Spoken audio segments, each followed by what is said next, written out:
खबर शामिल करते हैं सरगोदा से। हमारे नुमाइंदा मुख्तार अहमद अंसारी की रिपोर्ट के मुताबिक सरगोदा पुलिस के मुताबिक थाना भोलावाल सिटी पुलिस ने बड़ा क्रैकडाउन करके लाखों रुपए मालिक की 34 किलो से ज्यादा मंशियात स्मगलिंग करने की बड़ी कोशिश नाकाम बना दी।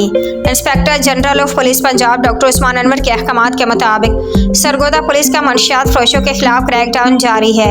SHO भोलावाल सिटी सरफराज अहमद ने दौरान चेकिंग कार नंबरी ARE 940 को रोककर चेक किया गया तो कार के खुफिया खाने से लाखों रुपए मालिक की चर्च और अफ्यून बरामद। गिरफ्तार मुलजिम जुल्फकार के कब्जे से 24 किलोग्राम चर्च और 10 किलोग्राम अफ्यून बरामद। गिरफ्तार मुलजिम का ताल्लुक जिला पेशावर से है। मुलजिम ने पंजाब के मुख्तलिफ अजला में मंशियात स्मगल करनी थी। गिरफ्तार मंशियात फरोश के खिलाफ मंशियात स्मगलिंग की दफात के तहत मुकदमा दर्ज कर लिया गया है।